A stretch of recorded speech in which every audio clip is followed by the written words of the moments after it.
السلام علیکم۔ آج ہم سدا بہار تیسری جماعت کے لیے سبق میں بھی لوگوں کے کام آؤں گا کی ریڈنگ کریں گے۔ چلیں شروع کرتے ہیں۔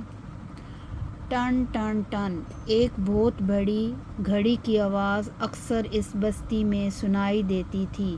اس گھنٹی کی آواز کے ساتھ ہی سائرن بجنے کی آواز آتی ہے اور پھر کچھ لوگ تیزی سے بڑے بڑے شور مچاتے لال رنگ کے انجنوں میں بیٹھ کر اپنی منزل کی طرف روانہ ہو جاتے ہیں۔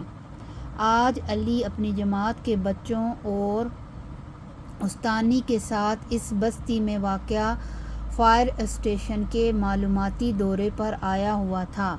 ان کی کتاب میں ایک سبق ایسے ہی لوگوں کے بارے میں تھا جو اپنی جان کو خطرے میں ڈال کر دوسروں کی جانیں بچاتے ہیں۔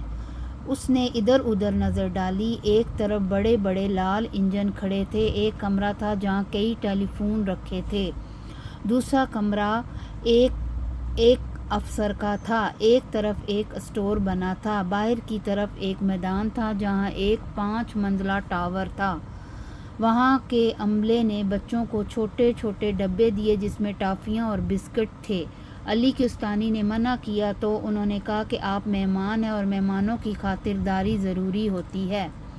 کچھ ہی دیر میں بعد مظاہرہ شروع ہونے والا تھا۔ وہاں کے افسر نے بچوں کو یہ دکھانے کے لیے کہ وہ لوگوں کی جانیں کس طرح بچاتے ہیں بہت تیاری کر رکھی تھی۔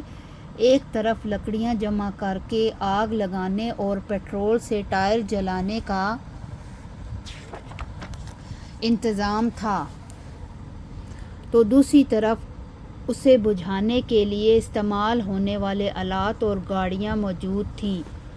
آگ جلائی گئی۔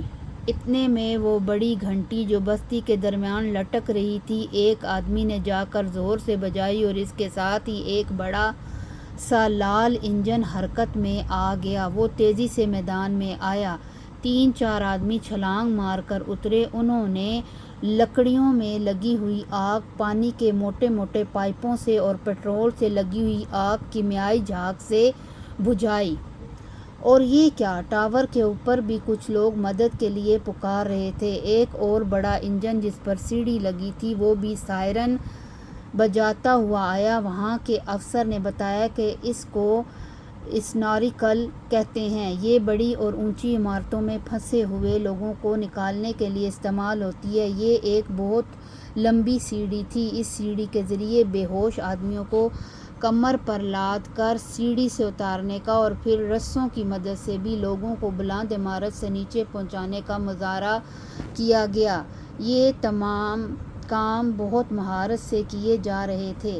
ان مظاہروں کے بعد فائر اسٹیشن کے انچارج افسر بچوں کو اسٹور میں لے گئے اور انہیں وہاں رکھے ہوئے آلات دکھائے اور ان کے بارے میں بتایا۔ کچھ آلے پتھر اور لوہے کو کاٹنے کے لیے استعمال ہوتے ہیں تاکہ عمارتوں میں دب جانے والے لوگوں کو نکالا جا سکے۔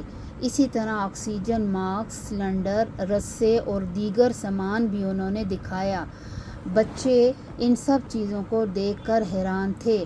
آخر میں فائر اسٹیشن کے عملے نے بچوں کو بتایا کہ آگ زیادہ تر باورچی خانے سے لگتی ہے، اس لیے ہمیں بہت احتیاط سے کام کرنا چاہیے۔ جیسے ہی آگ لگے فوراً فائر اسٹیشن فون کرنا چاہیے اور خود بھی آگ بجھانے کی کوشش کرنی چاہیے مگر اپنے آپ کو خطرے میں نہیں ڈالنا چاہیے۔ علی نے سوچا یہ سب کتنے عظیم لوگ ہیں، میں بھی بڑا ہو کر ایسا ہی کوئی کام کروں گا۔ واپسی پر بچوں نے فائر اسٹیشن کے عملے کو تحائف دی اور جزاک اللہ کا کارڈ دیا۔ چلتے چلتے علی نے مڑ کر دیکھا تو ایک تختہ سیاہ بلیک بورڈ پر چاک سے لکھا تھا: منصوبہ بندی برائے مظاہرہ۔